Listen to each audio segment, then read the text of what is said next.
السلام علیکم، welcome back to my channel super stories time. نئے آنے والے میرے چینل کو سبسکرائب کریں اور بیل آئکن کو پریس کرنا نہ بھولیں۔ آج جو کہانی میں آپ لوگوں کو سنانے جا رہی ہوں، یہ کہانی میری باقی کہانیوں کی طرح ہی ایک حقیقی واقعہ ہے۔ یہ کہانی میں نے اپنے کسی قریبی دوست سے سنی تھی، جو کہ اس کے ساتھ کچھ سال پہلے پیش آئی تھی۔ اس کے مطابق کچھ عرصے پہلے کی بات ہے، مجھے ایک جاننے والے کی فون کال آئی کہ میرے بیٹے، جس کی منگنی کچھ دن پہلے ساتھ والے شہر میں ہوئی تھی، اس نے آپ کا ذکر اپنے سسرال میں کیا تھا۔ ان کے گھر کوئی مسئلہ ہے تو میں آپ کو لے کر جانا چاہتا ہوں۔ میں نے جانے کی حامی بھر لی۔ اگلے دن صبح ہی وقت پر وہ گاڑی لے کر آ گئے۔ میں تیار بیٹھا تھا۔ اللہ کا نام لے کر ہم نے اپنا سفر شروع کر دیا۔ سفر شروع ہوتے ہی حال احوال کے بعد وہ کہنے لگے کہ مسئلہ یہ ہے کہ میری بہو کی بڑی بہن ہے، کافی سالوں سے اسے آسیب ہے، اسی کے لیے ہم جا رہے ہیں۔ میں نے ان سے پوچھا کہ اس سے آسیب ہی ہے یا آپ کیسے جانتے ہو؟ تو وہ بولے کہ نہ تو وہ کھانا کھاتی ہے، نہ کسی کو ملتی ہے، الگ اپنے کمرے میں خود کو بند رکھتی ہے۔ یہ باتیں سن کر مجھے ایسا کچھ نہیں لگ رہا تھا کہ مریضہ آسیب کا شکار ہو، اور اکثر ایسا ہوتا ہے کہ مریض جان بوجھ کر گھر والوں کو تنگ کرتے رہتے ہیں۔ ایسے مریضوں کے ڈرامے ان کے گھر والوں کی مجبوری سے جعلی عامل اور پیر بہت فائدہ اٹھاتے ہیں۔ خیر، اس طرح کے مریض ہمیشہ میری اکتاہٹ اور بیزاری کا سبب بنتے ہیں۔ باتیں کرتے کرتے ہم ساتھ والے شہر پہنچ گئے۔ تھوڑی دیر تک ہم ایک بڑی کوٹھی کے گیٹ پر تھے۔ ہارن کی آواز سن کر دروازہ کھولا گیا۔ پورچ میں ہم اترے تو ہمارا استقبال ایک باریک سفید داڑھی والے بزرگ نے کیا۔ ڈرائنگ روم میں پہنچے تو 2-3 اور گھر کے افراد آ ملے اور ہمارے ساتھ ہی بیٹھ گئے۔ چائے اور ناشتے سے فارغ ہو کر وہی بزرگ بولے کہ آپ کو تکلیف اس لیے دی ہے کہ میری پوتی، جو کہ بہت ہی ذہین تھی، بچپن سے ہر کلاس میں پہلی دوسری پوزیشن لیتی آئی ہے۔ اس کی ذہانت اور شوق کی وجہ سے اسے میڈیکل میں داخلہ دلوا دیا۔ وہ بہت خوش تھی اور دل لگا کر پڑھ رہی تھی۔ میڈیکل کے تیسرے سال اسے چند دن ہی چھٹیاں ملی۔ وہ بہت خوش واپس آئی، مگر چند دن گزرنے کے بعد آہستہ آہستہ ہم سب نے محسوس کیا کہ وہ خاموش رہنے لگی ہے۔ اسی اثنا میں بچی کا والد بولا۔ میں نے اس کی ماں سے کہا کہ تم اس سے پوچھو کہ کیا مسئلہ ہے۔ بہت پوچھا، مگر اس کا ایک ہی جواب کہ کچھ نہیں۔ بچی نے خود کو کمرے تک محصور کر لیا۔ کھانے کا کہا جاتا تو کھا لیتی۔ اس کے کمرے میں کوئی جاتا تو اس کو جاگتے پاتا۔ چھٹی کے آخری دن اس نے پڑھنے سے انکار کر دیا۔ اس کی کیفیت دیکھتے ہوئے ہم نے بھی زبردستی نہ کی۔ فیملی ڈاکٹر سے ٹائم لیا گیا۔ اس نے نفسیاتی معالج کے پاس جانے کا مشورہ دیا۔ نفسیاتی معالج نے کچھ سوال کیے۔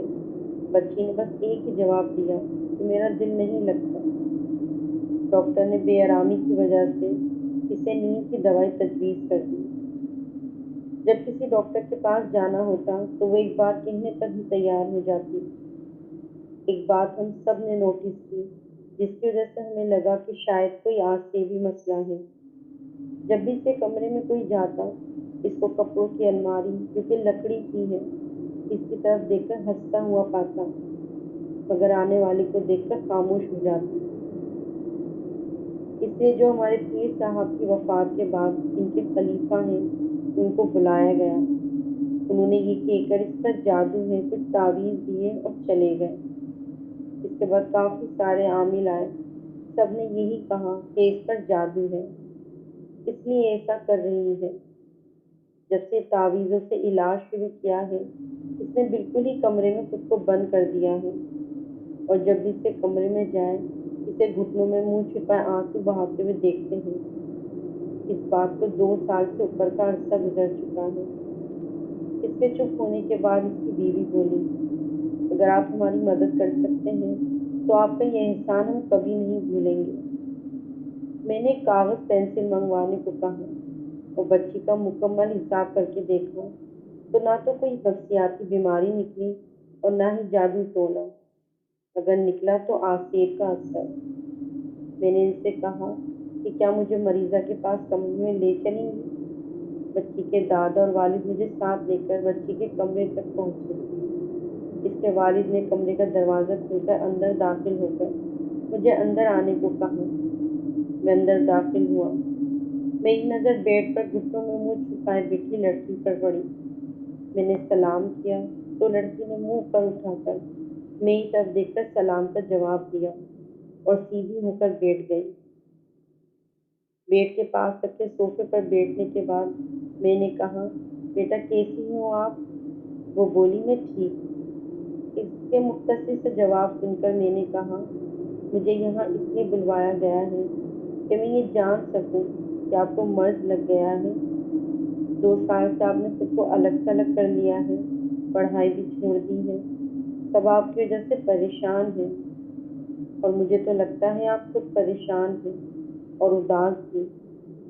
وہ بولی، انکل آپ نہیں جان سکتے کہ میں کیوں پریشان ہوں، اور نہ ہی آپ میری اداسی کی وجہ جان سکتے ہیں۔ میں نے کہا، اگر میں اداسی کی وجہ تھوڑی سی بتا دوں تو کیا آپ اس پہ اپنا سارا حال بتائیں گی؟ اس نے کہا، جی بتا دوں گی۔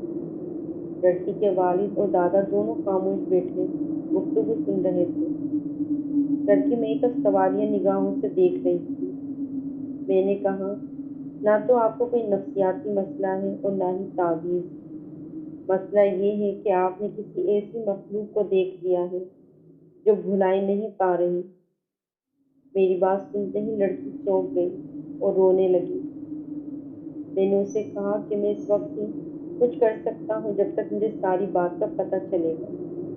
لڑکی نے کہا کہ میں جب چھٹیوں میں واپس آئی تو گھر والوں سے مل جل کر اپنے کمرے میں آ کر میں کچھ سامان رکھنے لگی تو کمرے میں اچانک بہت پیاری اور مسحور کن خوشبو پھیل گئی۔ میں حیران ہو گئی کہ یہ خوشبو کہاں سے آ رہی ہے۔ میں نے یہی سوچا کہ شاید باہر لان میں کمرے میں گھر کے کسی فرد نے کوئی پرفیوم لگایا ہے اور شاید اسی کی خوشبو ہے۔ کچھ دیر بعد خوشبو کا آنے کا احساس ختم ہو گیا۔ میں نے شاور لیا اور کچھ دیر سونے کی کوشش کرنے لگی۔ آنکھیں بند کی کچھ ہی دیر گزری ہوگی کہ مجھے احساس ہوا کہ کمرے میں کوئی ہے جو مجھے دیکھ رہا ہے۔ میں نے آنکھیں کھول کر دیکھا، کوئی نہ تھا۔ میں پھر سو گئی۔ شام کو امی نے اٹھایا، میں فریش ہو کر باہر لان میں چلی گئی۔ جاتے ہی میں نے بھائی سے پوچھا، آپ نے کون سا پرفیوم لگایا تھا؟ تو اس نے کہا، آج تو کوئی نہیں لگایا۔ بہن سے، دادا ابو سے پوچھا، شاید انہوں نے کوئی عطر لگایا ہو، مگر سب نے انکار کر دیا۔ رات کا کھانا وغیرہ کھا کر میں جلدی اٹھ کر اپنے کمرے میں آ گئی۔ میں نے الماری کھولی اور اپنے کپڑے بیگ سے نکال کر الماری میں رکھنے لگی کہ اچانک دوبارہ سے وہی خوشبو کمرے میں پھیل گئی۔ میں حیران تھی کہ یہ خوشبو کہاں سے آ رہی ہے۔ اتنی مسحور کن خوشبو میں بتا نہیں سکتی۔ میں بیٹھ گئی اور آرام آرام سے ناک سے سانس لینے لگی۔ میرا دل چاہ رہا تھا کہ میں اس خوشبو کو اپنے اندر سما لوں۔ آہستہ آہستہ تھوڑی دیر بعد خوشبو آنی بند ہو گئی۔ میں اٹھی اور اپنے کپڑے الماری میں دوبارہ رکھنے شروع ہو گئی۔ کپڑے رکھ کر میں واپس مڑی تو میری نظر بیڈ پر پڑی۔ اس پر ایک طے شدہ کاغذ پڑا تھا۔ میں نے وہ کھولا تو اس پر السلام علیکم لکھا تھا۔ میں حیران تھی کہ یہ کہاں سے آیا ہے۔ میں نے اسے کمرے میں پڑی ڈسٹ بن میں پھینک دیا۔ کچھ دیر مصروف رہنے کے بعد میں سو گئی۔ رات کی کسی پہر میری آنکھ کھل گئی۔ میں نے کروٹ بدلی اور کروٹ بدلتے ہی میرا ہاتھ ایک کاغذ پر پڑا۔ میں نے اٹھ کر لائٹ جلائی، کاغذ کھولا۔ اس پہ لکھا تھا، آپ نے سلام کا جواب بھی نہیں دیا اور اسے ردی سمجھ کر پھینک بھی دیا۔ میں یہ پڑھ کر حیران اور پریشان تھی۔ مجھے یاد تھا کہ ان سب کے دوران میرے کمرے میں کوئی نہیں آیا تھا۔ اچانک میری ناک سے وہ مخصوص خوشبو ٹکرائی۔ میرے لیے سب بہت عجیب تھا۔ اچانک میری نظر میرے پاؤں کے پاس پڑے ایک اور کاغذ پر پڑی۔ میں نے وہ اٹھایا۔ اس پہ لکھا تھا، یہ سب آپ کے لیے پریشان کن ہے، مگر میں آپ سے بات کرنا چاہتا ہوں۔ مجھے آپ اچھی لگتی ہیں۔ میری حیرانی اب تجسس میں تبدیل ہو رہی تھی۔ میری جگہ کوئی اور ہوتا تو شاید کب کا کمرے سے ڈر کر بھاگ چکا ہوتا، مگر وہ خوشبو ایسی میرے دل و دماغ پر مسحور کر رہی تھی کہ مجھے خوف کا احساس تک نہ ہوا۔ میں نے کہا، آپ کون ہیں؟ میرا اتنا کہنا تھا کہ ایک کاغذ میری جھولی میں آ گرا۔ اس پر لکھا تھا، آپ کا خادم۔ میں نے کہا، میرے سامنے آؤ۔ ایک اور کاغذ میری جھولی میں آ گرا، جس پر لکھا تھا کہ نہیں آ سکتا۔ مختصر یہ کہ میری اور اس کی بقیہ ساری رات اسی طرح باتیں ہوتی رہی۔ اس کا کہنا تھا کہ وہ ایک جن ہے اور اسے میری آنکھیں اور بال بہت پیارے لگتے ہیں۔ جب صبح ہوئی تو وہ یہ کہہ کر چلا گیا کہ جلدی واپس آتا ہوں۔ وہ تو چلا گیا اور ساتھ ہی وہ خوشبو بھی لے گیا، اور مجھے یوں لگا جیسے میں اکیلی رہ گئی ہوں۔ پھر وہ 2 دن نہیں آیا۔ میں ان 2 دنوں میں بہت بے چین رہی۔ مجھے کچھ بھی اچھا نہ لگتا۔ جب 2 دن بعد میرے کمرے میں خوشبو پھیلی تو مجھے یوں لگا جیسے مجھے کل کائنات کی خوشیاں مل گئی ہیں۔ میں جب بھی بولتی، جو سوال کرتی اس سے، وہ اس کا جواب کاغذ پر لکھ کر دیتا۔ میری ایک ہی تکرار ہوتی کہ میں آپ کو دیکھنا چاہتی ہوں، اور اس کا ایک ہی جواب کہ ایسا ممکن نہیں۔ میں اس دوران کمرے تک محدود رہ گئی تھی۔ جب وہ موجود ہوتا میں کمرے کو بند کر دیتی، جب وہ چلا جاتا میں ان کی باتوں اور یادوں میں کھوئی رہتی۔ جب اس کا کوئی کاغذ مجھے ملتا، اس سے پہلے والا کاغذ غائب ہو جاتا۔ ایک دن مجھے کاغذ پر لکھا ملا کہ تمہارے گھر والے تمہارے کمرے تک محدود ہو جانے کی وجہ سے پریشان ہیں، اور وہ تمہیں ڈاکٹر کے پاس لے جانا چاہ رہے ہیں۔ وہ تمہارا جو علاج کروائیں خاموشی سے کروا لینا۔ میں نے حامی بھر لی۔ ایک دن میں نے اس سے کہا کہ آپ کو میری قسم میرے سامنے آئے۔ مجھے جواب ملا کہ اگر میں نے ایسا کیا 2 مشکلیں آ جائیں گی۔ میرے خاندان والوں کو پتہ چل جائے گا کہ میں آپ کے سامنے ظاہر ہوا ہوں۔ میرے لیے پابندیاں بڑھ جائیں گی، اور دوسری مشکل یہ کہ آپ مجھے کبھی بھول نہیں سکتی ہیں۔ جواب پڑھ کر میں نے یہ بات سمجھ نہ سکی اور اپنی بات پر اڑی رہی۔ ہار مانتے ہوئے انہوں نے کہا کہ آنکھیں بند کرو۔ میں نے خوشی سے آنکھیں بند کر لیں۔ میرے کانوں میں ایک انتہائی دبدبے والی بھری آواز آئی کہ آنکھیں کھولیں۔ میں نے دھڑکتے دل سے آنکھیں کھولیں۔ میری آنکھیں کھلی کی کھلی رہ گئی۔ میرا دل چاہ رہا تھا کہ وقت رک جائے اور یہ لمحہ قید ہو جائے۔ اتنی خوبصورت شکل میں نے زندگی میں کبھی نہیں دیکھی۔ میں بیان کرنے سے قاصر ہوں۔ اسی لمحے کچھ عجیب سا ہوا۔ میرے کمرے میں دھواں بھرنا شروع ہو گیا۔ میں نے اس کے چہرے پر بے حد پریشانی دیکھی، اور وہ اچانک میری نظروں سے غائب ہو گیا۔ میں پریشانی اور افسردگی سے ادھر ادھر دیکھنے لگی، مگر وہ جا چکا تھا۔ دھواں بھی اچانک سے غائب ہو گیا۔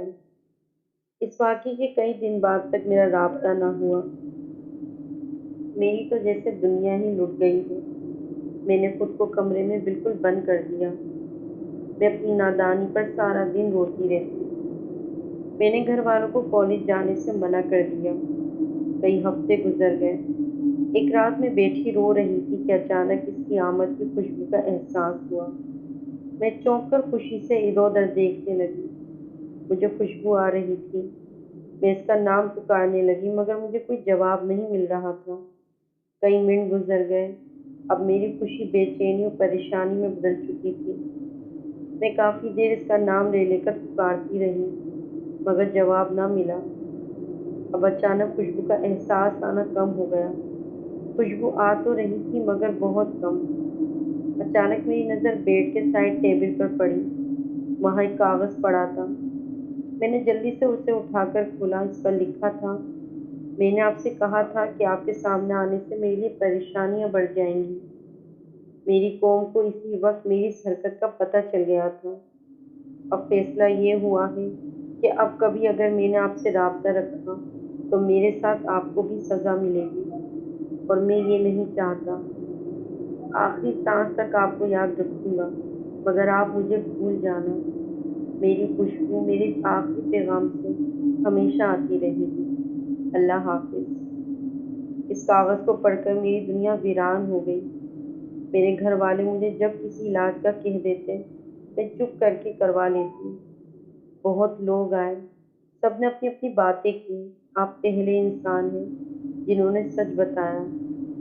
یہ کہہ کر وہ لڑکی خاموش ہو گئی۔ اس کے والد، دادا اور میں سب خاموشی سے سن رہے تھے۔ اس کے چپ ہونے پر لڑکی کے والد نے آگے بڑھ کر اس کو سینے سے لگا لیا۔ میں نے اس لڑکی سے وہ خط لانے کو کہا۔ لڑکی اٹھی اور الماری سے ایک کپڑا لپٹا ہوا لے آئی۔ کپڑا کھول کر اس میں سے کاغذ نکالا اور میری طرف بڑھا دیا۔ پورا کمرہ عجیب سی بھینی بھینی خوشبو سے مہک اٹھا۔ کیا بتاؤں کیا خوشبو تھی، جسے سندل، عنبر، اوٹ، کستوری کو کسی نے ایک ساتھ رکھ دیا ہو۔ خوشبو نے دماغ تک معطر کر دیا تھا۔ اتنا عرصہ گزرنے کے بعد بھی خوشبو کاغذ سے ہٹی نہ تھی۔ خوشبو کی سحر انگیزی میں نے وہ کاغذ کھول کر پڑھا، جس پر ہو بہو ویسی ہی تحریر تھی جیسا لڑکی نے بتایا تھا۔ میں نے خط پڑھ کر کاغذ واپس لڑکی کو دیا اور کہا کہ اس مسئلے کا ایک ہی حل ہے، یہ واقعہ آپ کو بس اتنا ہی یاد رہ جائے جیسے بچپن کی ایک حسین یاد، اور آپ واپس نارمل زندگی کی طرف لوٹ آئے۔ مختصر یہ کہ کچھ دن اس بچی کا روحانی علاج کیا گیا۔ اللہ پاک کا کرم ہوا، بچی کی طبیعت آہستہ آہستہ ٹھیک ہوتی گئی۔ اس واقعے کے کچھ ہفتے بعد بچی کی مجھے کال آئی۔ اس نے کہا کہ میں آج اپنے ابو کے ساتھ نہر پر جا کر وہ خط بحال کر آئی ہوں۔ مجھے سن کر بے حد خوشی ہوئی۔ اب اس لڑکی کی شادی ہو چکی ہے اور وہ اپنے خاوند کے ساتھ بہت خوش ہے۔ ایک بات بتاتا جاؤں، آج تک میں وہ خوشبو نہیں بھول سکا، نہ بھول پاؤں گا۔